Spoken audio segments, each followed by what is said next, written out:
7 Action News reporter Kim Russell is live on the scene. And Kim, how bad is it? You know what, I just spoke to MDOT spokesperson Diane Cross, and she says that's what MDOT is actually trying to figure out right now. If you take a look behind me, you can see that the right two lanes of I-94 eastbound are closed here at Warren in Detroit. It is a slow go for people trying to get home from work. The reason? The road is buckling. So right now, road inspectors, they are drilling into the soil under the interstate. They're going to look at that soil, and they're going to see if it's solid below the buckling. If it is, that's good news. That means that they simply have to replace the pavement that buckled. They can do that in hours by tonight. If it isn't, if they see a void in the soil sample, well, that means that those floods that covered the roadway might have compromised the soil, washed some away, and now there is a sinkhole risk. That could mean days of work. In the meantime, if you come on out here driving down I-94 eastbound at Warren, you are going to deal with lane closures. They don't think they're going to have to shut this down, just close some lanes. MDOT saying if you can avoid this area, maybe go northbound on the Southfield to East 96. That's one way to get around it. Otherwise, you are going to be dealing with delays. In the meantime, we are going to stay in touch with MDOT and find out what they find out when it comes to those soil samples and just how long this problem will continue. Reporting live in Detroit, Kim Russell, 7 Action News. Is live in Warren tonight, where she spoke to one family who fears even a small shower could cost them their house. Kim. Yes, this is absolutely devastating news that more rain is on the way. As you see, this house on Engelman already has caution tape out around it, and you can see why if you take a look over here. The force of the floods we had last week actually caused the basement wall to collapse, and one man was inside when it happened. We were trying to save some stuff, and then all of a sudden we both heard a big bang, and then we just didn't know what to do. Josh Solmayer and his family are grateful he wasn't hurt, but now they're facing the reality. The flood didn't just damage their belongings, it left them homeless. We talked to them Sunday. The insurance company still isn't helping them. They're just not calling us back in general because I guess we're not covered by it. He says their insurance company originally told them they didn't need flood coverage because they weren't in a flood zone. Then a drainage pipe installed incorrectly next to their house couldn't handle the heavy rains. Warren Mayor James Fouts says he's getting call after call from people who are surprised to learn their insurance doesn't cover flooding in their basement, and it's not right. And I'm urging the governor and the state to enact a new law that prohibits insurance companies from selling people insurance without having the basement as part of the home. To prevent further problems, city workers today cleared flood debris and checked water basins to make sure they were clear for expected rains.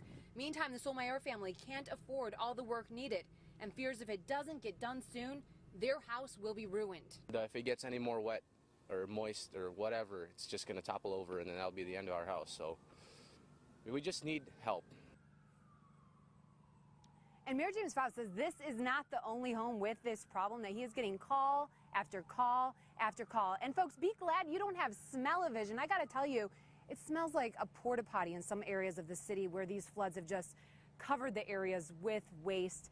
It is a mess, and the mayor says it could turn into a huge public health disaster. Let's hope the rain doesn't hit too hard here. Reporting live in Warren, Kim Russell, 7 Action News. Jeff and Joanne. Yeah. Kim, what information do you have for us right now?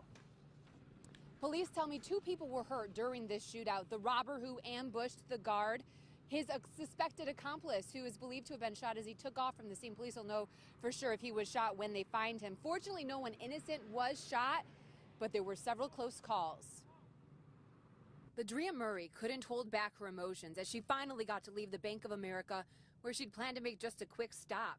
Moments after she walked into the business on Gratiot in Clinton Township, she heard gunshots. Everybody just hit the floor, and all the rooms that was open, they just found a place to hide, get down on the floor, hoping everything would be okay. She was lucky.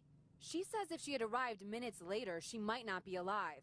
Her car was parked maybe 3 feet from where a suspected robber would be killed in a shootout, with a guard trying to move cash to this armored truck. Thanking God my children was not with me. Thanking God that I didn't get shot, that I was up away from that bullet before he started to shoot. I'm just happy to be here. The owners of this Mustang, as you can see, also experienced a close call. I told my husband, my gosh, we have a bullet hole in our door. It happened ironically after they parked far from their destination to avoid door dents in the beloved car. I was concerned, what if I would have been sitting in the car? Police say when the armored guard took out his semi-automatic weapon and fired at the robber trying to get away with cash, he was within the law. The robber had a revolver and posed a life-threatening danger. And we have a breaking news update right now. Just moments ago, as we were reporting on this, police have blocked off northbound Gratiot. They're looking for evidence in the road. This has been open all day. It's right at 16 Mile here. So if you're in this area, you're going to have some traffic problems while they search for this evidence. They've been out here since 12:55 collecting evidence. That's when it happened. As you know, it's 6 o'clock now. So definitely they've had a lot of work to do as they work to make sure they're thorough and get everything. And clearly there's something they think may be in the road that they haven't been able to find in the bank parking lot. Reporting live in Clinton Township, Kim Russell, 7 Action News. All right, thank you.